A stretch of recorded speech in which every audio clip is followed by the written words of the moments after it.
আমি জানতে চাই ৩৬৫ রাতের মধ্যে একটা রাত আছে যে রাতে ইবাদত করলে 1000 বছরের 1000 মাস, তাহলে 1000 মাসের নেকি লেখা হয়। ৮৩ বছর ৩ মাস সওয়াব লেখা হয় এক রাতে ইবাদত করিলে। এই রাতটার নাম আপনারা জানেননি? লাইলাতুল কদর। লাইলাতুল।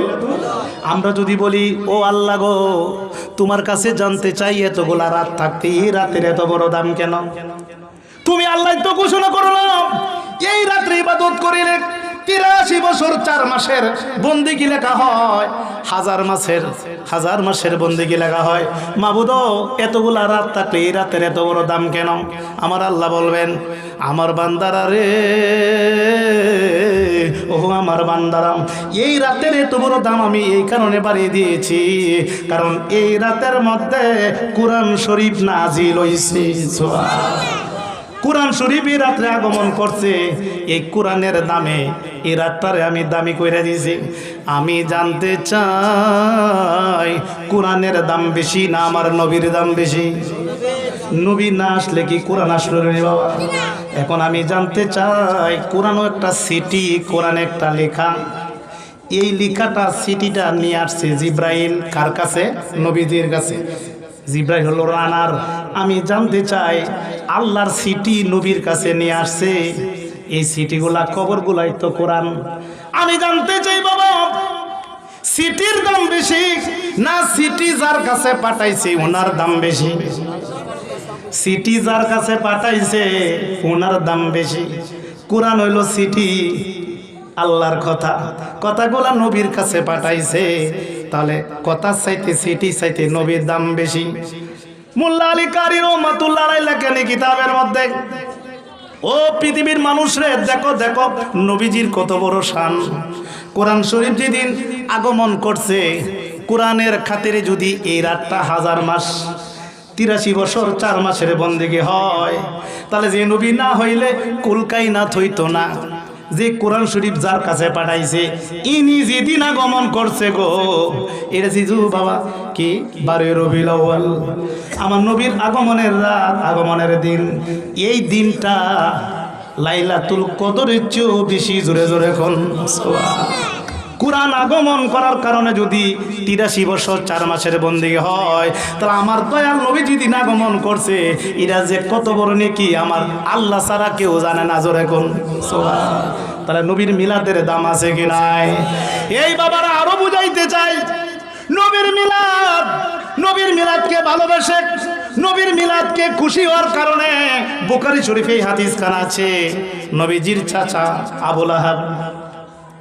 আবুল আহাব আমার নবীজি দিন দুনিয়াতে আগমন করলো। সুয়াইবা নামক একজন দাসী গিয়া বললেন, আবুল আহাব গো, আপনার একটা সুসংবাদ আছে, আনন্দের একটা খবর আছে। খবরটা কি? ও আপনার ভাতিজা মুহাম্মদ দুনিয়াতে আসছে। তাই কহে এই মাত্র দুনিয়াতে আগমন করছি। এই যে নবীর আগমনের আরবিটাই হলো মিলাদ। সুবহানাল্লাহ বলো না? এই মিলাদের সংবাদ জানাইলো। মিলাদের কথাটাকে এই মহিলা, এই দাসীটা আবুল আহাব কাফের লোকটা রেখে জানাইলো। এই কাফের আবুল আহাব নবীদের কষ্ট দিছে, কিন্তু নবীজি আগমন হওয়ার দিনে উনি আনন্দ পাইছে, আমার ভাতিজা মোহাম্মদ হইছে। উনি আনন্দ হইয়া খুশি হইয়া সোয়াইবারে বলছে, সোয়াইবারে যেহেতু মোহাম্মদের মিলাদের কথা বললে, আগমনের কথা বললে, যা যা আমি খুশি হইয়া আনন্দ হইয়া তোরে আমি মুক্ত করে দিলাম। জোরে কোন এই যে মুক্ত করে দিছে, নবীর মিলাদকে ভালোবাসছে, আনন্দ হইছে। আনন্দ হওয়ার কারণে আমার আল্লাহ তার প্রতি খুশি হয়ে গেছে। খুশি হয়ে বলতেছেন, 7 দিনের মধ্যে একদিন সোমবার দিন যেদিন আসে গো, এই সোমবার দিন আমার দয়াল নবীর মিলাদকে ভালোবাসার কারণে, আমার দয়াল নবীর মিলাদকে খুশি হওয়ার কারণে এই সপ্তাহে একদিন সোমবার দিন সপ্তাহে একদিন সোমবার দিন আমার আল্লাহ এই আবুল আহাব কাফের বেড়ার 7 দিন পরে একদিন সোমবার দিন আযাব লাঘব করে দেন। জোরে জোরে কোন সোমবার দিন সপ্তাহে একদিন আযাব লাঘব করে দেন।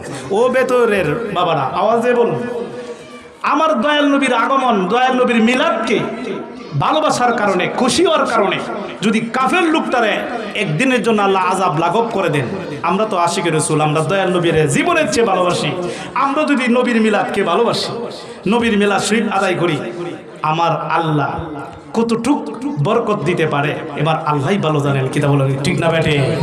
আমরা কি দয়াল নবীর মিলাদ কিয়াম করতে চাই কি চাই না? শুধু তা নয় বাবা, ঈদ একটা হাফতে মাসাইল, এই কিতাবটা লিখেছেন ভারতের আশরাফ আলী থানভীর পীর, রশিদ আহমদ গাঙ্গুহির পীর, ইসমাইল দেহলভীর পীর এবং দেওবন্দ মাদ্রাসা জেলা বানাইছে, তার নাম কাশেম নানাতবি, কাশেম নানাতবিরও পীর। এই পীরের নাম হইল হাজী আমদাদুল্লাহ মুহাজির মক্কি রহমাতুল্লাহ আলাইহি।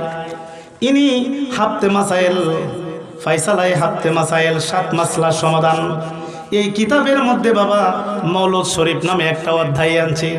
এই মৌলুদ শরীফের মধ্যে উনি লিখতেছেন কা মাহফিল মৌলুদ মে শরিক হোতা হে। উনি বলতেছেন আমার অভ্যাস হইল আমি মিলাদ মাহফিলে অংশগ্রহণ করি, শুধু অংশগ্রহণ করি না, উনি বলতেছেন বিল্লাহি বরকত কা জরিয়া সাম্মাজাহ, আমি মিলাদ কিয়াম করি আমার যেন পরকালে নাজাতের উসিলা হয়ে যায়। উনি বরকত দেবে মিলাদ শরীফ পড়েন, শুধু পড়েন নাই, উনি কো আমি মিলাদ শরীফ পড়ি পরকালে যেন আমার মুক্তির উসিলা হয়ে যায়। সুবহানাল্লাহ বলেন বাবা। তাহলে এটা হলো কওমি অঙ্গনের, সারা পৃথিবীতে যত কওমি মাদ্রাসার এই হুজুর আছে এদের মাথার তাজ, হ্যাঁ মাথার তাজ হলো আশরাফ আলী থানভী, রশিদ আহমদ গাঙ্গুহি, এরারও পীর হাজী আমদুল্লাহ মুহাজির মক্কি রহমাতুল্লাহ। ইনি বলতেছে আমি বরকত জানিয়া মিলাদ শরীফ পড়ি এবং আমি মিলাদে অংশগ্রহণ করি এবং আমি মিলাদ শরীফ যে পড়ি পরকালে মুক্তি পাবার জন্য নাজাতের উসিলা জেনে করি। এমনকি উনি বলেন আমি মিলাদ শরীফ পড়ি কিভাবে শোনো, আমি মিলাদ পড়ি साल मन अकद करता हो और क़याम में लतीफ़ और लिज़ात বাতা হো। সুবহানাল্লাহ বলো না বাবা। উনি বলতেছেন আমি মিলাদ কিয়াম করি, মিলাদ কিয়াম করলে আমি আনন্দ পাই, তৃপ্তি পাই। এমনকি উনি লিখতেছেন আমি যখন মিলাদ কিয়াম করি তখন আমি নবীজিরও দেখতে পাই। সুবহানাল্লাহ বলেন বাবা। তাহলে এখন আপনারা বলেন তাদের বড় হুজুরে মিলাদ কিয়াম করছে, কিন্তু মিলাদ কিয়ামকে অস্বীকার করা, অবজ্ঞা করার কোনো সুযোগ নাই। এটা পৃথিবীর যত কওমি অঙ্গনের লোক আছে সকল কওমি অঙ্গনের মাথার তাজ, যার নাম হাজী আমদুল্লাহ মুহাজির মক্কি রহমাতুল্লাহ আলাইহি, উনার লেখা কিতাব ফয়সালায়ে হাফতে মাসাইল, এই কিতাবের মধ্যে এই দলিলটা দিয়েছে। শুধু তা নয়, হ্যাঁ না, এদের মধ্যে আর দুইটা কিতাব একসাথে। এরপরে এই যে একটা কিতাব নশরে তিব জিক্রুন নাবিউল হাবিব সাল্লাল্লাহু আলাইহি ওয়াসাল্লাম, এটা আশরাফ আলী থানভীর লেখা। এখানে নবীজির মিলাদের একটা অধ্যায় আনছে। উনি বলতেছেন আমার দয়াল নবী যখন দুনিয়াতে আগমন করলো তখন নবীজির মা আমেনা কয় আমার ঘরে যেমন একটা নূর আগমন করলো, আমার ছেলের দিকে ছায়া দেখলাম আমার ছেলের মধ্যে নূর চমকাচ্ছে, তখন আমি নূরের দিকে নজর করলাম, তখন আমি মা আমেনার সামদেশ পর্যন্ত দেখতে পেয়েছিলাম। এই কিতাবে তুলছে। তাহলে আমার দয়াল নবীর মিলাদ কিয়াম আমরা করতে চাই কি চাই না? কে কে মিলাদ কিয়ামের পক্ষে হাত তুলে দেখায়? নারায়ে তাকবীর, নারায়ে রিসালাত, আহলে সুন্নাত ওয়াল জামাত। এখন বাবা যে কিতাবটা দেখাইব হাবিবুল ফতোয়া, হাবিবুল ফতোয়া কিতাবটা লিখেছেন আল্লামা জালালউদ্দিন সুয়ুতী রহমাতুল্লাহ আলাইহি। আল্লামা জালালউদ্দিন সুয়ুতী রহমাতুল্লাহ আলাইহি কে জানেননি? আল্লামা জালালউদ্দিন সুয়ুতী রহমাতুল্লাহ আলাইহি হইল যিনি আমার দয়াল নবীকে ৭৫ বার স্বপ্নে ভৈরা দেখছেন। সুবহানাল্লাহ বলতেন বাবা। যে আল্লামা জালালউদ্দিন সুয়ুতী নবীরে ৭৫ বার স্বপ্নে ভরে দেখছে, উনি কত বড় আল্লাহর ওলি। উনি হাজার কিতাব লিখেছেন, হাজার হাজার। নবীজির মিলাদ, নবীজির মাওলুদ নিয়ে অনেক কিতাব লিখেছেন। এর মধ্যে একটি কিতাব এই দেখেন হাবিবুল ফতোয়া, হাবিবুল ফতোয়া কিতাবের জিলদে আউয়াল, জিলদে আউয়ালের মধ্যে কি লিখতেছেন ১৮৫ পৃষ্ঠার মধ্যে, ১৮৫ পৃষ্ঠার মধ্যে আল্লামা জালালউদ্দিন সুয়ুতী, আল্লামা জালালউদ্দিন সুয়ুতী কে জানেন? যিনি একটা তাফসির লিখেছেন তাফসিরে জালালাইন। এই তাফসিরে জালালাইন আমরা ফেকামারা মাদ্রাসায় পাঠতাম, ডিগ্রিতে পাঠতাম, আমি ক্লাস করছি তাফসিরে জালালাইন।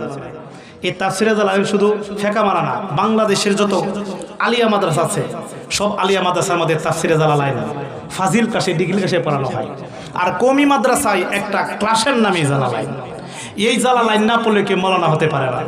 এই জালালাইন তার ওপরে আমরাও পড়ি। এই তাফসিরে জালালাইনের লেখক আল্লামা জালালউদ্দিন সুয়ুতী রহমাতুল্লাহ লেখেন এই কিতাবটা হাবিবুল ফতোয়া। এই কিতাবের মধ্যে ১৮৫ পৃষ্ঠার মধ্যে কি লেখছে আমার নবী সম্পর্কে একটু বলা যায়। এখানে যারা বসছেন সবাই আমরা মিলাদ কিয়ামের পক্ষে, আওয়াজ দিয়ে বলুন আমরা কি মিলাদ কিয়ামের পক্ষে আছি কি নাই? এখন মিলাদ ক্যাম্প আমরা করি দেখি আল্লাহর ওলি কি বলছেন। উনি নিজেও মিলাদ ক্যাম্প করেছেন, সুবহানাল্লাহ বলেন না বাবা। শুধু উনি না বাবা, যত ওলি আউলিয়ার আছে তারও বাবা মিলাদ শরীফ পড়েছেন, আমার দয়াল নবীর শানে ক্যাম্প করেছেন, ইয়া নবী সালাম আলাইকা পড়েছেন। শুধু তা নয়, তাবিঈরা পড়েছেন, সাহাবা ইকরামও আমার দয়াল নবীর মিলাদের অনুষ্ঠান করেছেন, সুবহানাল্লাহ বলো না বাবা। তাহলে মিলাদ শরীফকে অস্বীকার করা, অবজ্ঞা করার কোনো সুযোগ নাই।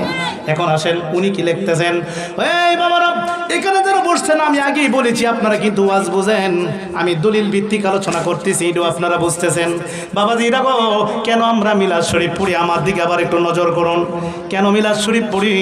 মিলাদ শরীফ সম্বন্ধে উনি লিখতেছেন, পৃথিবীর মানুষের বাতাস হলো আমাদের জন্য নিয়ামত। একটু আওয়াজ দিয়ে বলুন বাবা, বাতাস আমাদের জন্য কিয়ামত না নিয়ামত? কি বাতাস ছাড়া কি আমরা বাঁচবো? তা বাতাস আমাদের জন্য নিয়ামত। আমরা বাতাস অক্সিজেন আমরা গ্রহণ করি, বাতাস ছাড়া আমরা বাঁচবো না। এই বাতাসটা মানুষের জন্য আল্লাহ পাকের নিয়ামত। শুধু তা নয়, গাছপালা আল্লাহ পাকের পক্ষ থেকে আমাদের জন্য নিয়ামত। গাছের ফল ফলাদি আমাদের জন্য নিয়ামত। গাভীর দুধ খায়, এটা আল্লাহ পাকের জন্য নিয়ামত। বন্ধুরা গো, রৌদ্রটা আমাদের জন্য নিয়ামত, সূর্যটা আমাদের জন্য নিয়ামত। এখানে উনি লিখতেছেন অনেক নিয়ামত আল্লাহ আমাদেরকে দান করেছেন। উনি লিখতেছেন, ও পৃথিবীর মানুষরে আমার দয়াল নবী কেমন নিয়ামত দেখো। উনি লিখতেছেন যে বেলাদাতু সাল্লাল্লাহু আলাইহি সাল্লাম আযামুন নিয়ামত আলাইনা, জোরে জোরে কোন সুবহানাল্লাহ। উনি লিখতেছেন যত নিয়ামত আল্লাহ আমাদেরকে দান করেছে, সমস্ত নিয়ামতের চেয়ে সর্বশ্রেষ্ঠ নিয়ামত হলো আল্লাহর নবীকে আমরা পাওয়া, জোরে জোরে কোন সুবহানাল্লাহ। আচ্ছা, নবীজিরে পাওয়াটা কি সব নিয়ামতের চেয়ে ছোট নিয়ামত না বড় নিয়ামত? বড় নিয়ামত, সবচেয়ে বড় নিয়ামত, যেটা সব নবীগণ চাইছিল আমার নবীর উম্মত হওয়ার জন্য, কিন্তু আমরা চাইতে হয় নাই। আল্লাহ আমরা নবীর উম্মত বানানোর কারণে এতে কি আমরা সবাই খুশি না বেজা? নবীজিরে পাওয়ার কারণে আমরা আযাব বন্ধ হয়ে গেছি। নবীজি যে কত বড় নিয়ামত। অন্যান্য নবীগণের উম্মত তারা মসজিদ ছাড়া নামাজ পড়তে পারতো না, আর আমার নবীর উম্মতের জন্য সমস্ত জমিন দিয়ে মসজিদ বানিয়ে দিয়েছে। তাহলে আমাদের নবীকে আমাদের জন্য কিয়ামত না নিয়ামত? ছোট নিয়ামত না বড় নিয়ামত? উনি কিতাব লিখছেন যে আমার দয়াল নবীর আগমন, দয়াল নবীর মিলাদটা হলো পৃথিবীর মধ্যে সবচেয়ে বড় নিয়ামত। চিৎকার দিয়ে কোন।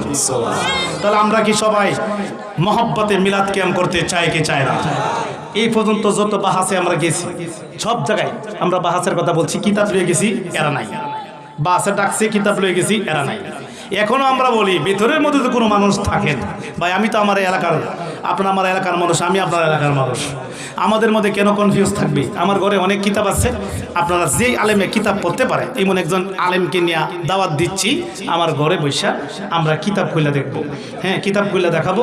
যদি আপনারা কোনো একটা কল দ্বারা প্রমাণ করতে পারেন মিলাদ কিয়াম নাজায়েজ, বেদাত, বেদাতে চাইয়া আর জীবনে কানো ধরবো, কোনোদিন মিলাদ কিয়াম করবো না। আর যদি মিলাদ কিয়াম দ্বারা কোরআন হাদিসের আলোকে আমি বুঝাই দিতে পারি, তাহলে আপনারা মিলাদ কিয়াম শুরু করে দিবেন। কি বলেন, ঠিক না বেটে? আমরা কি সমাধান হোক এটা চাই কি চাই না? আমি বলছি যেন কোনো কনফিউজ না থাকে। আমি আপনারা ডাকছি, যে কোনো সময় আসেন, যত বড় হুজুর থাকুক নিয়ে আসবেন। কিতাব আছে, হ্যাঁ, এই কিতাব দেখে, কিতাব তো আপনারা মানে আমরা মানি, দলিল আপনারা মানে আমরা মানি। দলিল আমাদেরকে যদি বুঝাইতে পারেন আমরা মিলাদ কিয়াম বন্ধ করে দিব। যদি মিলাদ কিয়াম হারাম, বেদাত, নাজায়েজ প্রমাণ করতে পারেন, মিলাদ কিয়াম আজ থেকে আর পড়বো না। আর যদি মিলাদ কিয়াম আমরা জায়েজ, সবচেয়ে বড় ইবাদত, সর্বশ্রেষ্ঠ আমল, যদি মিলাদ কিয়াম আমরা প্রমাণ করতে পারি, আপনারা মিলাদ কিয়াম শুরু করে দেবেন। কি বলেন, ঠিক না বেটে? বাবারা, বন্ধুরা, এখানে যারা বসছেন সবাই জ্ঞানী শ্রোতা। ও বাবারা, আপনার কাছে জানতে চাই, বাবা আল্লাহর ওলি বাইজিদ বুস্তামির নাম শুনেন নাই? এই বাইজিদ বুস্তামি রহমতুল্লাহ আলাইহি কত বড় আল্লাহর ওলি বাবা। ইনি মায়ের খেদমত করে এত বড় ওলি হয়েছেন। যিনি সুলতানুল আরেফিন, যিনি আরেফদের বাদশা, এই বাইজিদ বুস্তামি রহমতুল্লাহ আলাইহি, উনি একদিন বলতেছেন, মাবুদ প্রতি বছর আমি হজ করি, এই বছর আমি হজ করতে চাই। আল্লাহ হুকুম দিলেন আসেন। উনি হজ করতে গেলেন। উনি হজ করে প্রতি বছরের নেই এই বছর হজ করলেন। হজ করিয়া মুরাকাবার মধ্যে চলে যায়। মুরাকাবার মধ্যে চলে গিয়ে বলেন, মাবুদ ও মাবুদ, তোমার কাছে আমি জানতে চাই এই বছর কতজন মানুষ কাবা শরীফ জিয়ারত করেছে, কতজন মানুষ এই হজ করেছে, কত মানুষ হজ করেছে, আর কয়জন মানুষের হজ কবুল হয়েছে, কয়জন মানুষের হজ কবুল হয় নাই। আমার বড় আশা, আমি আপনার কাছে জানতে চাই। এই আরজি আমি করলাম। আমার আল্লাহ বললেন, বাইজিৎ গো, আপনি আমার বন্ধু, আমি কাউকে বলি নাই, কিন্তু আপনাকে বলবো, এই বছর কতজন হজ করেছে, কয়জনের হজ কবুল হয়েছে, কয়জনের হজ কবুল হয় নাই, এটা আমি আপনাকে বলবো, যেহেতু আপনি সুলতানুল আরেফিন, আপনি আমার বন্ধু। বন্ধু বাইজিৎ গো, আপনি আমার কাছ থেকে জেনে নেন, এই বছর 6 লক্ষ লোক হজ করেছে। 6 লক্ষ লোকের মধ্যে 6 লক্ষ লোকের হজ হয়েছে মাত্র একজন ছাড়া, একজন ব্যতীত 6 লক্ষ লোকের হজ হয়েছে, একজন লোকের হজ হয় নাই। জোরে জোরে করুন সুবহানাল্লাহ। বাইজিৎ বুস্তামি রহমাতুল্লাহ সেজদাতে পড়ে বলেন, মাবুদ, এমন কম বখত লোকটাকে, এমন আল্লাহর নাফরমান ব্যক্তিটাকে 6 লক্ষ লোকের হজ হইল, কিন্তু এই লোকটার হজ হইল নাই। লোকটাকে আমি বাইজিৎ, আমার মনে চাই লোকটারে আমি একটু দেখতে, এই নাফরমান ব্যক্তিটাকে কেন তার হজ হলো না, আমি একটু জানতে চাই, বুঝতে চাই, আমি তার পরিচয় জানতে চাই। মাবুদ, তুমি যদি অনুমতি দাও, আমি তার কাছে যাইতে চাই, কেন তার হজ হলো না। এই মুহূর্তে আমার আল্লাহ বলতেছেন, বন্ধুগণ, এই লোকটার পরিচয় আমি দিয়া দেই। এই লোকটা থাকে পাহাড়ের পাদদেশে, পাহাড়ের ওই পারে থাকে, পাহাড়ের পিছনে থাকে। লোকটার নাম মোহাম্মদ বিন হারুন। বলো কি? আচ্ছা, এই লোকটার 2টা হাত নাই, পাও নাই, হাত কাটা পাও কাটা, লোকটার আগে পাইবেন। এই লোকটার হজই কবুল হয় নাই। জুড়ে জুড়ে কোন আল্লাহ আল্লাহ আল্লাহ আল্লাহ আল্লাহ আল্লাহ, জোড়ে আল্লাহ আল্লাহ। আরে কেউ রে বানাইলা সফিউল্লাহ, কেউ রে বানাইলা কলিলুল্লাহ, কেউ রে বানাইলা সফি, কেউ রে বানাইলা কলিলুল্লাহ, কেউ রে বানাইলা লা, কেউ রে বানাই লা আমার নবী হাবিবুল্লাহ। আল্লাহ আল্লাহ আল্লাহ আল্লাহ, আর নবী আমার জানের জান, আহ নবী আমার প্রাণের প্রাণ, বলো নবী আমার, আহ নবী আমার প্রাণের প্রাণ। 2 নয়নে দেখিলের পরে, 2 রে দোজখ হইয়া যায় হারামে। আল্লাহ আল্লাহ আল্লাহ আল্লাহ আল্লাহ আল্লাহ আল্লাহ আল্লাহ, লা ইলাহা ইল্লাল্লাহু মুহাম্মাদুর রাসূলুল্লাহ। সবাই বন্ধুরা, এই যে আমরা বিদ্যানগুলো চুমু খাইছি, এটার পক্ষে আমরা আছে কি নাই? এটা কিন্তু তাজিমের ব্যাপার, এটা আদবের ব্যাপার। আমরা নবীদের তাজিম করি, এটা নবীর আদব, নবীর তাজিম, নবীর সম্মান। কি বলে, নবীদের সম্মান করলে আমার নবী বেচার হয় না, খুশি হয়। আরে বাবা, একজন মুরব্বীরে দেখে যদি সেরের টাকারিয়ে করুন, তাহলে এই মুরব্বী কি বাবা খুশি হয় না? শুধু খুশি হয় না, তার আশীর্বাদ দেয়, হ্যাঁ, তার দোয়া দেয়। এই ছেলেটা আমার দিকে দাঁড়ায় বসে, খুশি হইয়া তার জন্য দোয়া করে। ও বাবা, একজন মানুষকে যদি সম্মান করে, মানুষ খুশি হয়ে যদি দোয়া করে, যিনি সৃষ্টি করলেন মূল নূরে রাসূল, উনাকে যদি দাঁড়ায় সম্মান করি, আমার নবী খুশি হয় না বেজার হয়? খুশি হইলে কি তার জন্য ইহকাল পরকালে কোনো ভয় আছে? তারা আমরা নবী আমাদের প্রতি খুশি হয়, এই আমল তো আমাদের করতে হবে। কি বলেন, ঠিক না বেটে? এই যে বিদ্যাঙ্গুলো চুমকাইছি, এটা নবীর তাজিম, এটা নবীর সম্মান। কিন্তু আমরা বিদ্যাঙ্গুলো চুমকায় আর কিছু মানছে হাসে। আচ্ছা, হাসে কারা? তারা নবীর তাজিম দেখে যারা হাসে, নবীর সম্মান দেখে যারা হাসে, বুঝা গেল তাদের হৃদয়ের মধ্যে নবীর মহব্বত নাই। কথা ঠিক না বেটে? এখন প্রশ্ন জাগবে যে রেজবিরা, সুন্নিরা এইটা হইলো কই বিদ্যাঙ্গুলো চুমা, আমরা তো হয় না। বাবারা রে, তোমাদেরকে বাবা বলতে চাই, তোমরা পাও না, তোমরা কিতাব কিনো নাই দেখে পাও নাই। এটা তো সরি বইয়ের মধ্যে থাকতো না, এটা সরি বইয়ের দলিল না, এটা অনেক দামি কিতাব কিনতে হবে। এই কিতাবের মধ্যে বিদ্যাঙ্গুলে চুমু দেওয়ার দলিল রয়েছে। চিৎকার দিয়ে কোন এই যে কিতাবটার নাম রদ্দুল মুহতার ফতোয়া-ই শামী। ফতোয়া ইসলামী কিতাবটার দাম ৪৮,০০০ টাকা। এটা লেবানন বৈরুত থেকে আনা হয়েছে 13 খণ্ড। এর মধ্যে একটা খণ্ড হলো বাবা দ্বিতীয় খণ্ড। এই দ্বিতীয় খণ্ড ফতোয়া ইসলামী পৃথিবীর সবচেয়ে বড় ফতোয়ার কিতাব রুদ্দুল মুহতার ফতোয়া ইসলামী। হুজুরারে জিজ্ঞাসা করবেন এই ফতোয়া ইসলামীর দাম কত, এবার হাদিয়া কত। এটা লেবানন বৈরুত থেকে আনা হয়েছে। এটা মিস্রি চাপাও আছে, কলিকাতা চাপাও আছে। এটা বাবা আমরা লেবানন বৈরুত থেকে আনছি, ছাপা ভালো। এখানে বাবা এই রুদ্দুল মুহতার দ্বিতীয় খণ্ড, জোরে কোন কত খণ্ড? ৬৮ পৃষ্ঠা। আওয়াজ দিয়ে বলুন কত পৃষ্ঠা? ৬৮ পৃষ্ঠার মধ্যে কি লেখেন বাবা একটু বোঝাই দিই। এই দেখেন লাল কালিতে দেখা যাচ্ছে, দেখা যা এই যে, হ্যাঁ কি লেখা আছে, কত বড় কিতাব ফতোয়া ইসলামী। এটা কিন্তু সবাই পড়তেই পারবে। এটা ফতোয়া টাইটেল ভাষা জেদ জবর নাই বাবা, ওদের নোক্তা দিকে বলবো। হ্যাঁ, আমি রিজবি সাহেবের ছাত্র। রিজবি দরবার লেখাবার করে রিজবি সাহেব আমরা কিতাবগুলো পড়াইছি এবং এখানে কোচিং করেছি, আমরা কোচিং করছি, এই জন্য কিতাব পড়তে পারি। মারহাবা বলতে না বাবা? দেখেন এখানে কি লেখা, ইস্তাহাবু আইয়াকুলু ইনদা সামিল উলা মিন শাহাদাত। ইনি লিখতেছেন ফতোয়া শামীর লেখক আল্লামা শামী রহমাতুল্লাহ একটা কল তুলে ধরেছেন। উনি লিখতেছেন মুস্তাহাব হচ্ছে যখন তোমরা নবীজির নাম শুনবে তখন বলবে সাল্লাল্লাহু আলাইকা ইয়া রাসূলুল্লাহ, চিৎকার দিয়ে কোন কি বলতে হবে? সাল্লাল্লাহু আলাইকা। তাহলে ইয়া রাসূলুল্লাহ বলা কি নাজায়েজ? নাজায়েজ।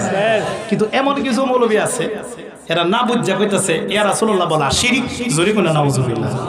এখন আপনারা বলেন ফতোয়া শামী হইতে তোমরা ফতোয়া দাও, যে কিতাবটা তোমরা ফতোয়া দাও এই কিতাবের লেখক কইতাছে মুস্তাহাব হচ্ছে যখন নবীজির নাম শুনবে তখন বলবে সাল্লাল্লাহু আলাইকা ইয়া রাসূলুল্লাহ, চিৎকার দিয়ে কোন সুবহানাল্লাহ। উনি ফতোয়া দিছে নবীজিকে ইয়া রাসূলুল্লাহ বলতে হবে। এরপরে উনি ফতোয়া দিয়েছেন যে নবীজির হাদিসে কোরআনে বলছেন ওয়া ইনদা সানিয়া মিনহা, যখন দ্বিতীয়বার নবীজির নাম শুনবে তখন বলবে কুররাতু আইনি বিকা ইয়া রাসূলুল্লাহ। সুবহানাল্লাহ বলেন বাবা। একটা দোয়া শিক্ষা দিয়েছেন কুররাতু আইনি বিকা ইয়া রাসূলুল্লাহ। এই দোয়াটা করবে। দোয়াটা করার পরে কি বলবে? সুম্মা ইয়াকুলু আল্লাহুম্মা আতিনি বিসামি ওয়াল বাসরি। এই দোয়াটা বলবে বাদা ওয়াদিয়া জফরি ইবহামিনা আলা আইনাইনি, এবং তোমরা বিদ্যাঙ্গুলো চুমুকাবে এবং চোখে মাসাও করবে। করলে কি হবে? লাম ইহুম আবাদান, তাহলে তোমাদের চোখের মধ্যে কোনো রোগ হবে না। আর হুজুরে বলতেন সুবহানাল্লাহ, রোগ তো হবে না। নাই কিতাবে লেখা কয় দালাতুনিলা জান্নাত, যদি তোমরা নিয়মিত আমলটা করো আমি নবীর পিছনে পিছনে তোমরা জান্নাতে চলে যাবে। তাহলে কি বাবা এই বিদ্যাঙ্গুলো চুমা দেওয়ার পক্ষে দলিল আছে কি নাই? আরো লেখা কি জানেন? ওয়া আমাল আবু বকর বেলাল, এই আমলটা আবু বকর সিদ্দিকও করছে, বেলালও করছে, সুন্নতে আদম আলাইহিস সালামও করছে। সুবহানাল্লাহ বলতে না জোরে? তাহলে কি এই যে বিদ্যাঙ্গুলো চুমা দেওয়ার পক্ষে কি দলিল আছে কি নাই? আজকে থেকে সবাই নবীজির নাম শুনলে মহব্বতে সাল্লাল্লাহু আলাইহি সাল্লাম বলে কুররাতু আইনি বিকা ইয়া রাসূলুল্লাহ বলে আমরা বিদ্যাঙ্গুলি চুমু দিতে চাই কি চাই না? কে কে চাই হাত তুলে দেখায় বাবা। না নারে গাউসিয়া নবীজির জিখানে আমরা ধ্যান জিখানে আমরা মদিনা মদিনা আশেকে মুমিনের ঠিকানা, বলো না মদিনা মদিনা আশেকে মুমিনের ঠিকানা। হায় হায় দিদার চেয়ে কাঁদো তোমরা, দিদার চেয়ে কাঁদো তোমরা, হও না নবীর দিওয়ানা। মদিনা মদিনা আশেকে মুমিনের ঠিকানা, বলো না মদিনা মদিনা আশেকে মুমিনের ঠিকানা। জালালউদ্দিন সৈয়দী ৭৫ বার দেখলো নবীজি ইয়া রাসূলুল্লাহ। এই যে জালালউদ্দিন সৈয়দীর কিতাব দলিল দিলাম যে ইউনার কথা কইতাছে জালালউদ্দিন সৈয়দী ৭৫ বার দেখলো নবীজি, এতবার দেখিয়া নবী, এতবার দেখিয়া নবী, তৃপ্তি তাহার হলো না। মদিনা মদিনা আশেকে মুমিনের ঠিকানা, বলো না মদিনা মদিনা আশেকে মুমিনের ঠিকানা। হায় হায় দিদার চেয়ে কাঁদো তোমরা, দিদার চেয়ে হও না নবীর দিওয়ানা। মদিনা মদিনা আশেকে মুমিনের ঠিকানা, বলো না মদিনা মদিনা আশেকে মুমিনের ঠিকানা। নবী শ্রেষ্ঠ সাহাবী হযরত আবু বকর সিদ্দিক, নবীর শ্রেষ্ঠ সাহাবী হযরত আবু বকর সিদ্দিক, ভালোবেসে শুইল পাশে, ভালোবেসে যাইয়া দেখো মদিনা মদিনা মদিনা আশেকে হায় হায় মদিনা। চিৎকার দিয়ে বলুন মারহাবা, আর জুরি বলি ইয়া রাসূলুল্লাহ। তাহলে আমরা কি ইয়া রাসূলুল্লাহর পক্ষে আছে কি নাই? এই ফতোয়া স্বামীতে ইয়া রাসূলুল্লাহ বলা কি নাজায়েজ? নাজায়েজ। আরো কি জানেন, তাফসিরে জালালাইনের 302 পৃষ্ঠায় লিখছে আল্লামা জালালউদ্দিন সুয়ুতী, আরো ব্যাপক ব্যাখ্যা লিখছে। তোমরা আমার নবীকে কিভাবে ডাকবে? আমার নবীকে ইয়া মুহাম্মদ বলে ডাকা যাবে না। ইয়া মুহাম্মদ বলে ডাকা যাবে না, কারণ ইয়া মুহাম্মদ নবীজির নাম ধরে আমার আল্লাহও ডাকে নাই। সুবহানাল্লাহ বলতে না বাবা, এটা নবীজির শান। আল্লাহ সব নবীর নাম ধরে ডাকছে, কিন্তু আমার নবীর নাম ধরে ডাকে নাই। সব নবী কোরআন শরীফ খোলেন, দেখবেন ইয়া ঈসা, ইয়া মুসা, ইয়া ইব্রাহিম, ইয়া ইসমাইল, ইয়া ইয়াকুব, এভাবে নাম ধরে ধরে নবীর নাম ধরে ধরে ডাকছে, কিন্তু আমার নবীর নাম ধরে ডাকে নাই। ইয়া মুহাম্মদ বলে ডাকে না, এটা নবীর মর্যাদা। এখন আল্লামা জালালউদ্দিন সুয়ুতী লিখতেছেন আমার নবীর নাম ধরে ডাকা যাবে না, কিবা আমার নবীকে ডাকতে হবে। বাল তাকুলু ইয়া রাসূলুল্লাহ, ইয়া হাবিবাল্লাহ, ইয়া নবিয়াল্লাহ, ইয়া সাইয়্যিদুল মুরসালিন, ইয়া রাহমাতাল লিল আলামিন। সুবহানাল্লাহ বলতে না বাবা। তাহলে আমরা নবীকে ডাকতে হবে। বাবা ভাই বসে। এখন আমরা নবীকে ডাকতে হবে ইয়া রাসূলুল্লাহ, ইয়া হাবিবাল্লাহ বলে। তাহলে নবীকে কি আমরা নাম ধরে ডাকবো না ইয়া রাসূলুল্লাহ বলে ডাকবো? তাহলে ইয়া রাসূলুল্লাহ বলা কি নাজায়েজ? নাজায়েজ। এই জন্য আমরা ফুস্টারে দিই নারায়ে তাকবীর, আল্লাহু আকবার, নারায়ে রিসালাত, সুবহানাল্লাহ বলতে না বাবা। আচ্ছা, আমরা কেন নবীজির আল্লাহর নামের সঙ্গে নবীর নাম দিই? দাদন সাহেব কথা বলে যাবো, ওয়াজ বন্ধ করে আগে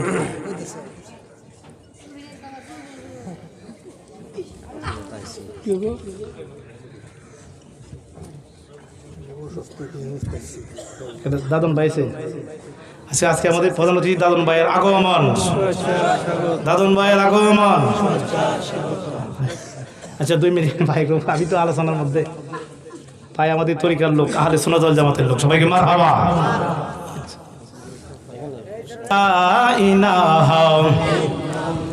হাই হাই বহুদূরে মদিনা, আমরা কেমনে যাব জানি না।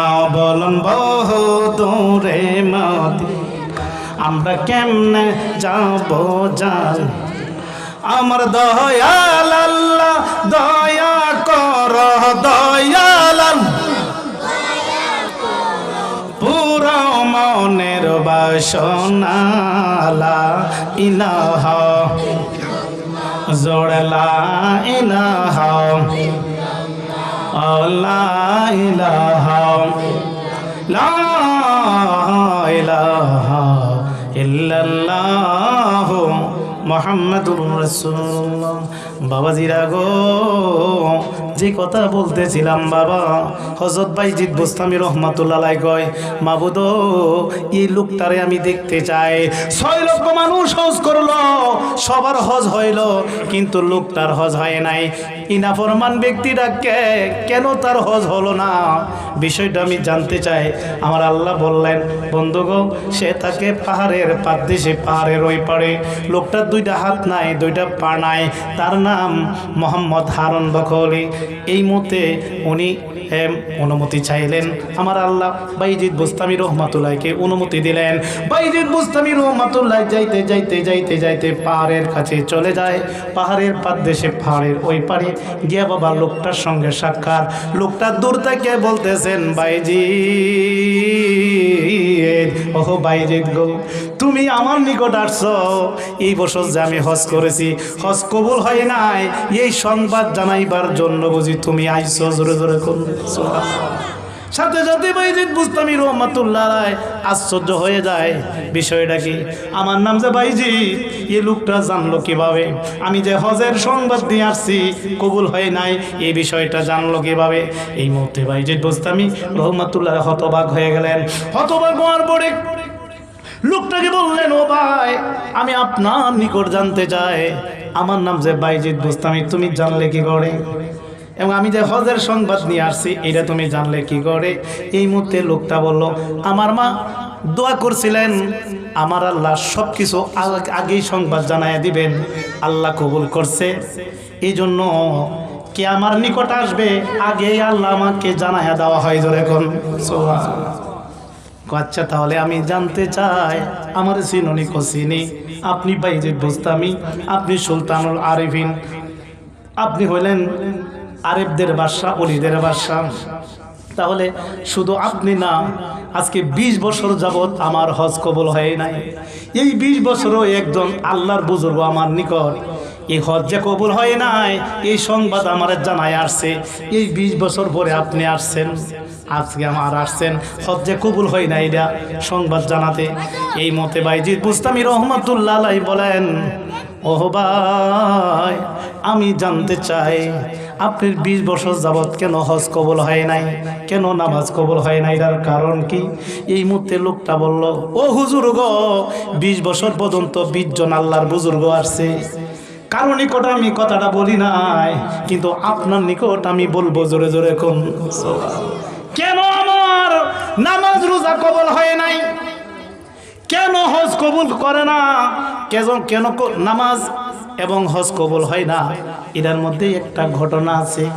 ঘটনাটা আমি কারো নিকট বলি নাই, আপনি যেহেতু সুলতানুল আরিফিন, আপনার কাছে আমি বলবো। ও আল্লাহর ওলি গো, আজ থেকে 20 বছর আগে আমার বউ বাচ্চা সবই ছিল, মা ছিল। 20 বছর আগে আমার বউ আমার মার সাথে ঝগড়া লাগছে। ঝগড়া লাগার পরে আমি বউয়ের পক্ষ নিলাম। বউয়ের পক্ষ নিয়ে আমার মাকে চুল দিয়ে ধরে জমিনের মধ্যে ফেলে দিয়ে মায়ের পেটের মধ্যে একটা লাথি মারছিলাম। মা উ আ কয়া চিৎকার মেরে আল্লাহ পাকের দরবার বলছিলেন, মাবুদ, যেই পেটের মধ্যে আমি সন্তানকে ধারণ করলাম, এই পেটের মধ্যে লাথি মারছে গো আল্লাহ, তুমি তারে জাহান্নামে নিও। এই কথা বলতে দেরি আমার আল্লাহ আমাকে জাহান্নামী বলে আমাকে কবুল করে ফেললেন। এই কারণে 20 বছর যাবৎ আমার মার দোয়া কবুল হয়ে গেছে, আমি মনে হয় জাহান্নামী। এই কারণে 20 বছর যাবৎ আমি হজ করতেছি ঠিকই, কিন্তু হজ কবুল হয় না। জোরে জোরে কোন সুবহানাল্লাহ। মায়ের মনে কষ্ট দিলে নামাজ হবে না, রোজা হবে না, হজ যাকাত কিছুই দিলে হবে না। লম্বা পাঞ্জাবি পরলে, লম্বা টুপি, লম্বা দাড়ি যদি রাখে, নামাজও পড়েন, যদি মার মনে কষ্ট দেন, নাগাদ দেন, মা যদি আপনার প্রতি অসন্তুষ্ট থাকে, ইবাদত বন্দেগী হবে না। এই জন্য আমার আল্লাহ কোরআনে বলেছেন, ওয়াবিল ওয়ালিদাইনি ইহসানা, তোমরা মা বাবার সাথে সদ্য ব্যবহার করো, উত্তম আচরণ করো। মা বাপ যেন উ শব্দ না করে, এমন কিছু তোমরা করিও না। যদি উ শব্দ করো, এই উ শব্দটা পর্যন্ত আল্লাহর দরবারে কবুল হইয়া যাইবে। তাই বাবা, মা বাবার মনে কষ্ট দিবে না। এক সাহাবী আমার নবীকে বললেন, ইয়া রাসূলুল্লাহ, নবী গো, আল্লাহর পরে কার মর্যাদা? আমার নবী বললেন, তোমার মার। কইয়ার পরে কার? কো তোমার মার। কইয়ার পরে কার? কো তোমার মার। কইয়ার পরে কার? কো তোমার বাবার। সুবহানাল্লাহ বলুন। তাহলে 3 বার মায়ের কথা বলেছে, একবার বাবার কথা বলল কেন? মুহাদ্দিসিন ইকরাম লেখেন, মার কথা 3 বার বলার কারণ হইল, কারণ মা বাবার চাইতে 3 গুণ বেশি কষ্ট করে। 1 নাম্বার, মা সন্তানদারে গর্ভে ধারণ করে, পেটের মধ্যে সন্তানরা মারে, কত লাথি মারে, মা উহা করে। এই কষ্ট শিকারটা বাবা করে না, মা করে। 2 নাম্বার, যখন সন্তানরা দুনিয়াতে আগমন করে, প্রসব ব্যথা এমন একটা ব্যথা গো, এমন একটা কষ্ট, যে কষ্টটা বাবা অনুভব করে না, এটা মা এই সহ্য ধারণ করতে হয়, এই কষ্ট অনুভব করে। 2-3 নাম্বার, সন্তানরা যখন দুনিয়াতে আগমন করে, তখন সন্তানদারে 32 নালের দুধ খাওয়াই। জোরে কোন তার গুণ কয়টা? 3। এই কষ্ট মা বেশি করে 3টা। আর বাবা কি করে?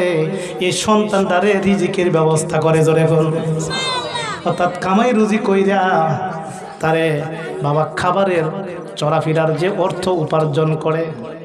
এই জন্য বাবার কথা 1 বার, মায়ের কথা 3 বার। ও বাবা, আমার নবী বলছেন, মার দিকে বাবার দিকে যে কেউ যদি নেক নজরে একবার তাকায়, তার আমল নামার মধ্যে একটা মাকবুল হক, একটা উমরার সওয়াব লেখা হয়। সাহাবীরা কয় ইয়া রাসূলুল্লাহ, নবী গো, আমার মায়ের মুখের দিকে যদি আমি বারবার তাকাই, আমার নবী কো বারবারই মাকবুল হজ হইবে। সুবহানাল্লাহ বলতে না বাবা? তাহলে আমরা মা বাবার সেবা করা দরকার আছে কি নাই? বাবাকে কাবা জানিও, বাবাকে কাবা জানিও, মদিনা জানিও মাকে, যদি গো বাঁচিয়া থাকে। বাবাকে কাবা জানিও, মদিনা জানিও মাকে, যদি গো বাঁচিয়া থাকে। সেবিও বাবাকে, সেবিও মাকে, সেবিও বাবাকে, সেবিও মাকে, কাবার চেয়ে তারা বড় সম্পদ। করিও নবীর উম্মত, করিও নবীর উম্মত। আমি করি নাই, করিতে পারি নাই, আমি করি নাই, করিতে পারি নাই পিতা মাতার খেদমত। করিও নবীর উম্মত, করিও নবীর উম্মত। চিৎকার দিয়ে বলুন মারহাবা। আমরা কি বাবা মা বাবার খেদমত করতে চাই কি চাই না? যার ঘরে মা বাবা আছে তার ঘরে মক্কা মদিনা আছে। আমরা কি মা বাবার খেদমত করতে চাই? কে কে হাত তুলে দেখাই বাবা? নারায়ে তাকবীর, নারায়ে রিসালাত, আহলে সুন্নাত ওয়াল জামাত। সবাই বলি মারহাবা। বাবার বন্ধুরা, যেই কথা বলতেছিলাম, বাইজিদ বুস্তামি রাহমাতুল্লাহ আলাইহি কয়, ও ভাই, মায়ের কাছে তুমি এত বড় অন্যায় করলে, এরপরে কি তুমি মাপ চাও নাই? লোকটা বলল, হুজুর গো, আমি মায়ের কাছে পড়ে ভুল বুঝে মাপ চাইছিলাম, মা আমারে মাপ দিছে, কিন্তু এই কথা মার মুখ দিয়ে বলে নাই। আল্লাহ গো, তারে তুমি জান্নাতবাসী কইরো, এই কথা বলে নাই। কিন্তু মার কাছে যখন আমি ক্ষমা চাইলাম, মা একটা নতুন কথা বলছে। কি বলছে? মার কাছে যখন পায়ে ধরে ক্ষমা চাইলাম, মায়ের কথা বলছিল, বাবা গো, তোমার জন্য দোয়া করতেছি, আল্লাহ আমার ছেলেরে কোথায় যাবে কোথায় না যাবে, কি হবে কি না হবে, তুমি আল্লাহর পক্ষ থেকে আগেই সংবাদ জানাইয়া দিও। জোরে কোন এটা আল্লাহ কবুল করেছে। এখন আমি নামাজ পড়লে কবুল হয় কিনা, রোজা রাখলে কবুল হয় কিনা, হজ করলে কবুল হয়ে গেলে, এটা আগেই আল্লাহ আমার জানাই দেওয়া হয়। সুবহানাল্লাহ বলতে না জোরে? এটা করলে আমার সংবাদ জানা দেওয়া হয়, তোমার হজ কবুল হয় নাই, তোমার নামাজ কবুল হয় নাই। এটা আমার মা দাও করে গেছে, এই সংবাদ আমি পাই, কিন্তু আমার মা আমার জান্নাতি বলে ঘোষণা দেয় নাই। এই মুহূর্তে উনি কাঁদতে শুরু করছেন। এই মুহূর্তে বাবা বাইজিদ বুস্তামি রাহমাতুল্লাহ পায়ের মধ্যে পড়িয়া এই লোকটা কান্না শুরু করছে, বাবা গো, আমার জন্য একটু দোয়া করেন না গো বাবা। আপনি তো আল্লাহর ওলি, ওলিদের দোয়া আল্লাহ ফেরত দেয় না। আল্লাহ গো, আল্লাহরে বলতেছে, আল্লাহ তোমার বন্ধুরও ছিল, আমার মাফ করো। বাইজিদ বুস্তামি বলতেছে, বাইজিদ বুস্তামি, দয়া করে আমার জন্য একটু ব্যবস্থা করা যায় কিনা? এখন আল্লাহর ওলির দয়া হয়ে যায়। আওয়াজ দিয়ে বলুন বাবা, আল্লাহর ওলির দয়া আমরা সে কম না বেশি? এই মুহূর্তে বাইজিদ বুস্তামি রাহমাতুল্লাহ দেখি তোমার জন্য কি করতে পারে। এই মুহূর্তে লোকটা বললেন, হুজুর, আপনার আগে যত বুজুর্গ আসছে সব বুজুর্গ আল্লাহর কাছে ক্ষমা চাইছে, কিন্তু আমারে মাপ দেয় নাই। জোরে কোন? আমি এত বড় অন্যায় করছি, মায়ের মনে আঘাত দিয়েছি, কষ্ট দিয়েছি, কোন ওলি তো আল্লাহ দরবার কবুল হয় নাই। তবে আপনি তো সুলতানুল আরেফিন, আপনি তো আরেফদের বাদশা, আমার মনে হয় আপনি তো আল্লাহ ফেরত দিবে না। জোরে কোন? তো জিকির করি আল্লাহ আল্লাহ আল্লাহ, জোরে আল্লাহ লা আল্লাহ আল্লাহ আল্লাহ। अरे क्यों रे बनाइना सफीउल्लाह, क्यों रे बनाइना कलीलुल्लाह, क्यों रे बनाइना सफीउल्लाह, क्यों रे बनाइना कली, क्यों रे बनाइना कालीमुल्लाह, क्यों रे बनाइना ला আমার নবী হাবিবুল্লাহ। আল্লাহ আল্লাহ আল্লাহ আল্লাহ আল্লাহ আল্লাহ আল্লাহ। আরে বুকের ভিতর যন্ত্রণা, নবী তুমি সারা কেউ জানে না। আহ বুকের না নবী তুমি সারা কেউ জানে আহ কবে যাব তোমার কাছে কবে তোমার কাছে স্বপ্নে এসে বলো না আল্লাহ আল্লাহ আল্লাহ আল্লাহ আল্লাহ আল্লাহ আল্লাহ আল্লাহ আল্লাহ আল্লাহ লা আল্লাহ আল্লাহ আল্লাহ লা ইলাহা ইল্লাল্লাহ মুহাম্মাদুর রাসূলুল্লাহ। আল্লাহর ওলি বাইজিদ বুস্তামি রহমাতুল্লাহ আলাইহি কয় দেখি আমি তোমার জন্য কি করতে পারি। বাইজিদ বুস্তামি রহমাতুল্লাহ আলাইহি উনি বাবা সেজদাতে পড়ে বললেন মাবুদ ও মাবুদ এই নাফরমান বান্দা হলো তো তোমার বান্দা মাবুদ তারে কি ক্ষমা করা যায় না।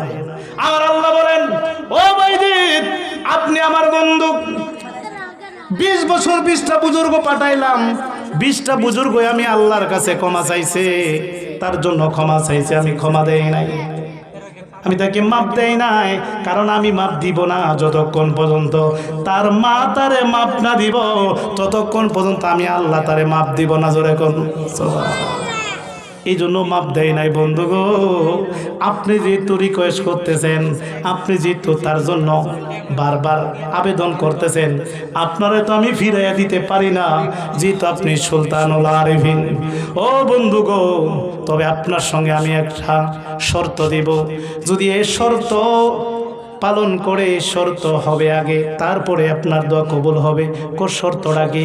কোন শর্তটা হইল যেহেতু তার মা তাকে জাহান্নামী বলে আল্লাহর কাছে আমি আল্লাহর কাছে দোয়া চাইছি আমি কবুল করে নিছি সে জাহান্নামী হয়ে গেছে এখন আমি আপনার দোয়া তখন কবুল করব আগে সে জাহান্নামে যাবে জাহান্নামে যাওয়ার পরে আমি তার মাকে জীবিত করে যখন মা তারে মাফ করবে তখন আমি আল্লাহ তারে মাফ করে তারে আমি জান্নাতবাসী করে দিব জোরে কোন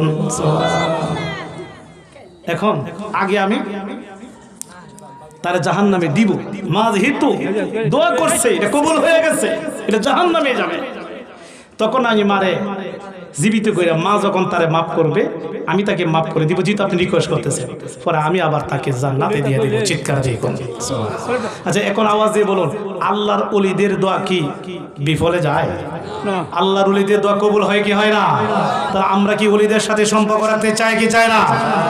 কিন্তু দুঃখ লাগে বাবা যেখানে গেলে রহমত পাওয়া যায় যেখানে গেলে বরকত পাওয়া যায় যেখানে গেলে রুহানি তাওয়াজ্জুহ ফয়েজ পাওয়া যায় যেখানে গেলে দোয়া কবুল হয় যেখানে গেলে বাবা মুসিবত দূর হইয়া যায় সেটা হলো আউলিয়াদের দরবার জোরে কোন সুবহানাল্লাহ।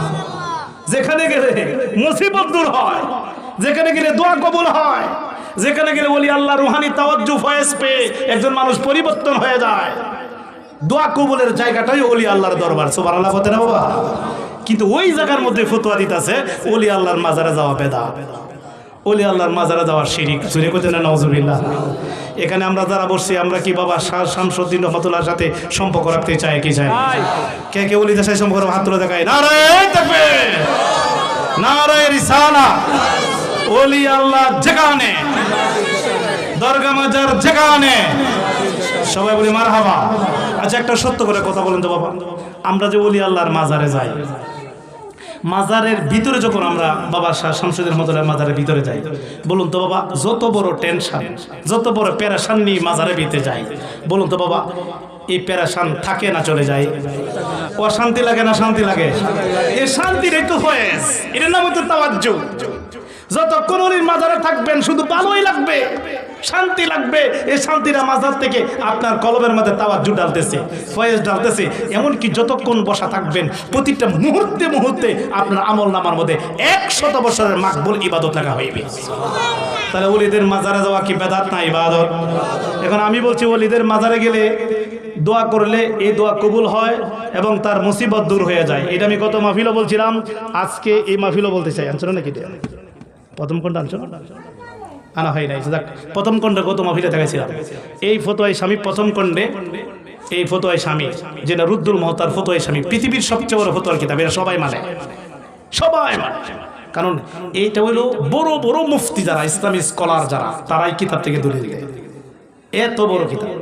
এই কিতাবের প্রথম খণ্ডের মধ্যে মুকদ্দমার মধ্যে আল্লামা ইবনে আবিদিন রহমাতুল্লাহ এই কোলটা তুলে ধরেছেন। এই কোলটা হলো ইমাম শাফি। শাফিকে একটা মাযহাবের ইমাম। আমরা কি বাবা মাযহাব মানে কি মানি না? আহলে কবিস একটা দল বাড়িছে, এরা মাযহাব মানে না। মাযহাব কি? হানাফি, শাফি, মালিকি, হাম্বলি। আমরা কি চারজন মানে কি মানি না? কিন্তু আহলে হাদিসরা মানে না। এই জন্য এরা লামাযহাবি, আহলে হাদিস। আর আমরা হলো মাযহাবের পক্ষে। আমাদের মাযহাবের নাম কি? হানাফি। যদি বলেন কি হানাফি, কি আল্লাহর ওলি কি ওলি না বাবা? ওলি। যে হানাফি মাযহাবের ইমাম কি বলছে জানেন? যে আমি আমার দয়াল নবীকে 65 বার দেখেছি, আল্লাহকে আমি 99 বার দেখছি। সুবহানাল্লাহ হতে না জোরে। এত বড় আল্লাহর ওলি ইমামে আজম আবু হানিফা রাহমাতুল্লাহ। ইনার মাজারের পাশে ইমাম শাফি রাহমাতুল্লাহ যায়। উনি স্বামীর মধ্যে ফতোয়াটা আছে। উনি বলেন লা তাবারাকা বি আবি হানিফা আজিদু ইলাল কামাল। আমি শাফি, আমি ইমাম শাফি, আমি শাফিকে কোটি কোটি মানুষ ফলো করে। ইমাম শাফি আল্লাহর ওলি, এক গলি আরেক গলির মাজারে যায়। উনি বলতেছেন আমি শাফি।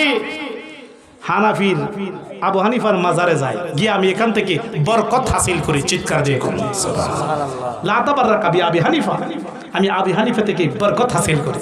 শুধু বরকতই, তাহলে এই বরকত হাসিল করি, এতে কি বোঝা গেল? ওলি আল্লাহর মাজারে কি গজব না বরকত? তাহলে ওলি আল্লাহর মাজারে গেলে কি পাওয়া যায়? বরকত। উনি বলতেছেন আমি বরকত হাসিল করি, শুধু বরকতই হাসিল না। ইজা আরাদাতলি হাজ্জাত, যখন আমার মধ্যে কোনো মুসিবত আসে, যখন আমার মধ্যে কোনো বিপদ আসে। কে বলতেছেন? ইমাম শাফি। উনি আল্লাহর ওলি। ইনি বলতেছেন যখন আমার মধ্যে কোনো মুসিবত আসে, আমার মধ্যে কোনো বিপদ আসে, তখন আমি কি করি? সল্লাই 2 রাকাতাইনি। তখন আবু হানিফার মাজার আমি 2 রাকাত নফল নামাজ পড়ি। সুবহানাল্লাহ বলতে না জোরে। 2 রাকাত নফল নামাজ পড়ে কি হয় জানেন? ফা তাকদি ওয়া সাআলতুল্লাহি তাআলা। ইমাম শাফি কয় তখন 2 রাকাত নফল নামাজ পড়ে আমি আল্লাহ পাকের কাছে প্রার্থনা করি, আল্লাহ পাকের কাছে আমি দোয়া করি। দোয়া করার সাথে সাথে ফা তাকদি ও সারিয়ান, সাথে সাথে আমার দোয়া কবুল হয়, আমার মুসিবত দূর হয়ে যায়। তাহলে কি ওলি আল্লাহর দরবারে কি গেলে মুসিবত দূর হয় কি হয় না? এইটা তার প্রমাণ। তাহলে আমরা যদি কোনো মুসিবতে পড়ি, পেরেশানি পড়ি, ওলির মাজারে যাই, দেখবেন মুসিবত দূর হয়ে যাবে। কারণ ওলির মাজার হলো দোয়া কবুলের স্থান। তাহলে কি আমরা ওলিদের মাজারে যেতে চাই কি চাই না? আবার হাত তুলে দেখে আল্লাহ রাসূল দেখো কে কে চাই। নারায়ে তাকবীর, নারায়ে রিসালাত, দয়াল নবীর যেখানে, নূরের নবীর যেখানে, ওলি আল্লাহ যেখানে, পীর মাশায়েখ যেখানে, সুন্নিয়তের আলো, মিলাদ কিয়ামের আলো, মিলাদুন নবীর আলো, নামাজ রোজার আলো, নবী আছে যেখানে, নবী নাই যেখানে, সবাই বলি মারহাবা। আচ্ছা বাবা, এখানে আমরা যারা বসছি, আমরা কি ওলি আল্লাহর পক্ষে আছে কি নাই? একটা সত্য করে কথা বলবেন, ওলি আল্লাহরা কি ওলি হয়েছে নামাজ পড়ে না নামাজ ছাইরা? আচ্ছা, সব ওলিদের দরবারে মসজিদ আছে কি নাই? তাহলে কি নামাজ পড়ছে না? হ্যাঁ, নামাজ হলো শ্রেষ্ঠ ইবাদত। সুবহানাল্লাহ বলতে না বাবা? নামাজ শ্রেষ্ঠ ইবাদত। বুখারী শরীফে আছে, যেই ব্যক্তি বাবা নবীজির মহব্বত নিয়ে 5 ওয়াক্ত নামাজ পড়বে রে বাবা, একজন লোক যদি 5 বার যদি শরীরটা দৌত করে, যেমন তার শরীরের মধ্যে ময়লা আবর্জনা থাকে না, একজন লোক যদি 5 ওয়াক্ত নামাজ পড়ে, তার শরীরের মধ্যে কোনো গুনাহ থাকে না। জোরে জোরে কোন সুবহানাল্লাহ। তাহলে আমরা 5 ওয়াক্ত নামাজ কায়েম করা দরকার আছে কি নাই? আরে বাবা, নামাজ তো ঈমানদারের জন্য। নামাজের আগে ইয়া আইয়ুহাল্লাযীনা আমানু, হে ঈমানওয়ালাগণ তোমরা নামাজ পড়ো। ঈমানওয়ালাগণ, ঈমানদারগণ যদি নামাজ পড়ে 5 ওয়াক্ত, লেখা হয় 50 ওয়াক্ত। আর যদি নবী মানার মধ্যে গন্ডগোল থাকে, নামাজ পড়িও জাহান্নামে যাইব। এটা কোরআনে আছে, নামাজ পড়িও জাহান্নামে যাইব। এটা আমার কথা না, আল্লাহ ঘোষণা করছে। ফাওয়াইলুল লিল মুসাল্লিন, এমন কিছু মুসল্লি আছে আমি তাদেরকে ওয়াইল নামক দুজকে নিক্ষেপ করব, কারণ তারা নামাজের মধ্যে উদাসীন, নামাজের মধ্যে দুনিয়াবি হিসাব বিকাশ করে, লোক দেখানো নামাজ পড়ে, এদেরকে আমি ওয়াইল নামক দুজকে নিক্ষেপ করব। নামাজ পড়তে হবে আল্লাহ সন্তুষ্টির জন্য। কথা ঠিক না ঠিক? লোক দেখানোর জন্য না, আল্লাহকে রাজি করার জন্য। এখন বাবা এমনই কিছু নামাজি আছে নামাজ পড়ে আবার ইরিগেতের চিন্তাও করে। কথা ঠিক না ঠিক? নামাজের মধ্যে দাঁড়িয়ে ইরিগেতের চিন্তা করে, নামাজও থেকে ব্যবসার মধ্যে কারে কত টাকা মাহি দিচ্ছে হিসাব বিকাশ করে।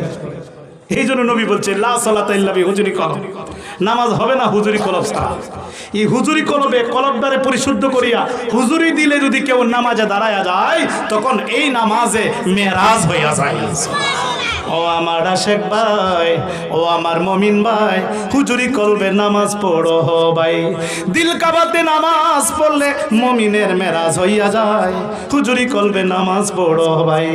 মানবেরই দেহের মাঝে ৬০টি লতিফায় আছে, মানবেরই দেহের মাঝে ৬০টি লতিফায় আছে। ৬ লতিফার জিকির করলে কলব জারি হইয়া যায়। হুজুরি কলবে নামাজ পড়ো ভাই। মমিনের দুইটি কাবায় আছে, দুইটি কাবার দুইটি নামও আছে। মমিনের দুইটি কাবায় আছে, দুইটি কাবার দুইটি নামও আছে। জলিল কাবা খলিল কাবা অদম হাবিব বলে যায়। হুজুরি কলবে নামাজ পড়ো ভাই। চিৎকার দিয়ে বলুন মারহাবা। আর জুরি বলি ইয়া রাসূলুল্লাহ। তাহলে আমরা কি হুজুরি কলবে নামাজ শিক্ষা করা দরকার আছে কি নাই? তবে একজন পীর মুর্শিদ লাগবে, গুরু লাগবে, মুর্শিদের কাছে গিয়ে এগুলি শিখবে।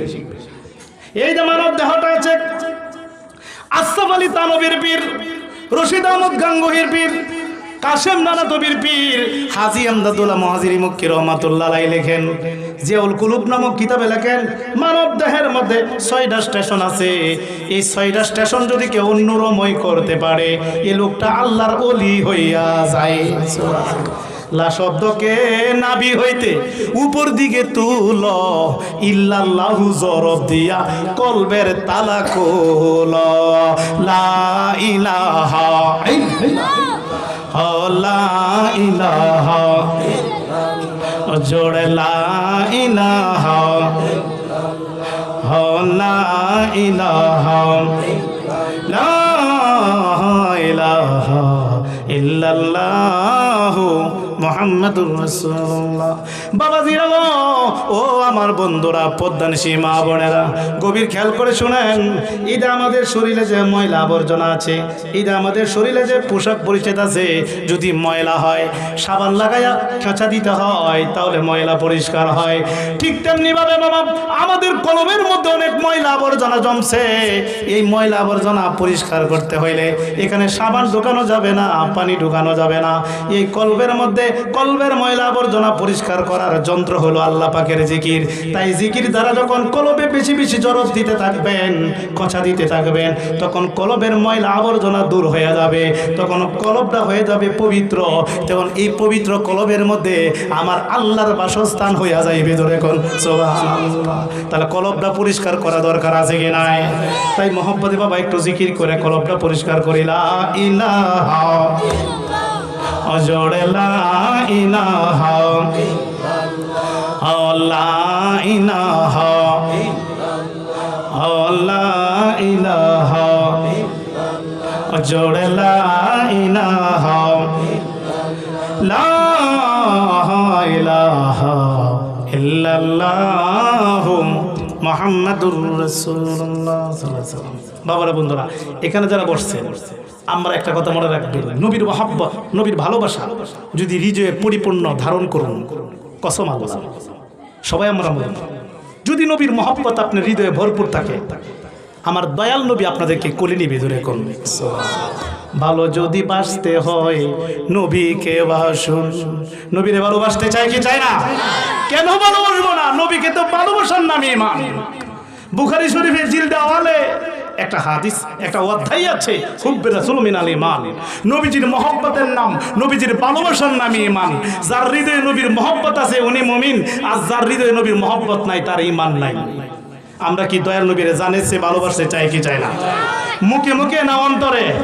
তাই মহব্বতে কই ভালো যদি বাসতে হয় নবীকে, আহা ভালো যদি বাসতে হয় নবীকে, जिन्हें तोड़ाने वाला जिन्हें बचाने, जिन्हें तोड़ाने वाला जिन्हें बचाने, হায় হায় জানের চেয়ে নবীজিকে ভালোবাসিও মন যদি দিতে হয় নবীকে দিও আহা প্রাণ যদি দিতে হয় নবীকে দিও হায় হায় এই নবীর মহব্বতে মিলাদ পড়িও ভালো যদি বাঁচতে হয় নবীকে বাসো আহা ভালো যদি বাঁচতে হয় নবীকে হায় হায় সাকারাতের বিছানাতে কি যে যন্ত্রণা আহা সাত সাগরের পানি দিলেও তৃষ্ণা মিটবে না ঠিক না বেঠে সাকারাতের বিছানাতে কি যে যন্ত্রণা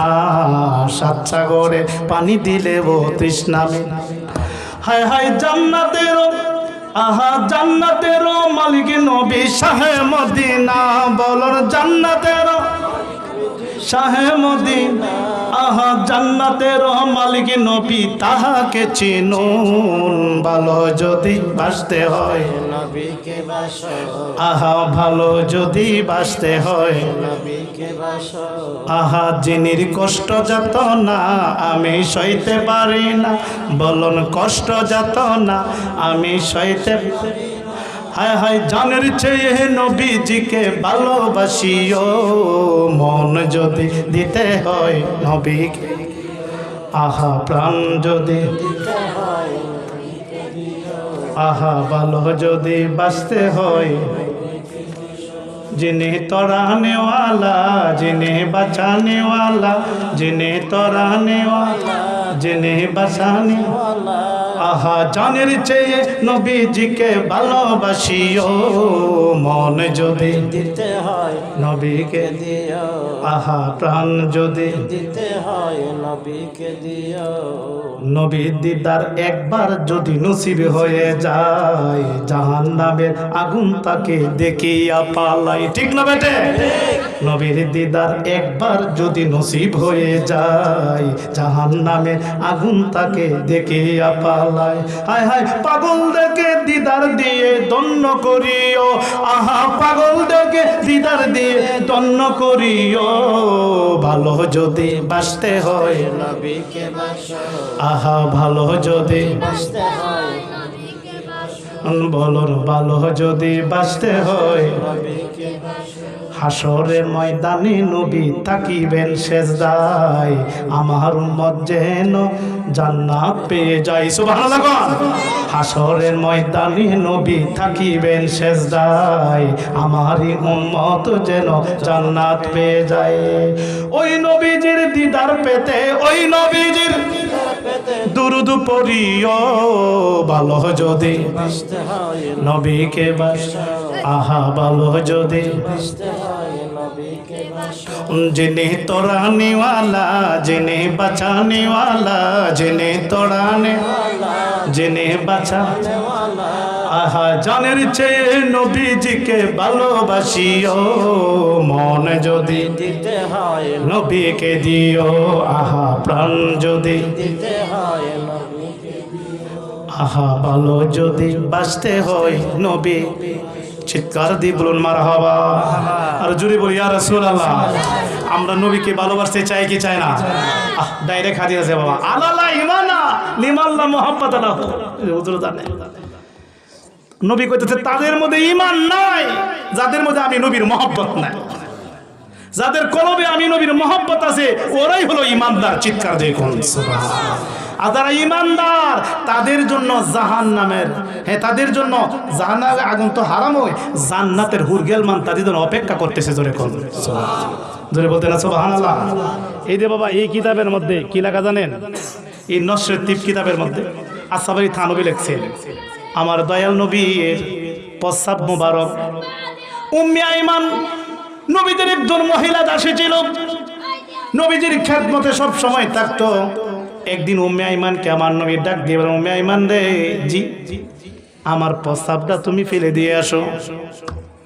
একটা পেয়ালার মধ্যে ঢাকনা দিয়ে ডাকা এই মুহূর্তে উম্মে আইমান কয় মাবুদ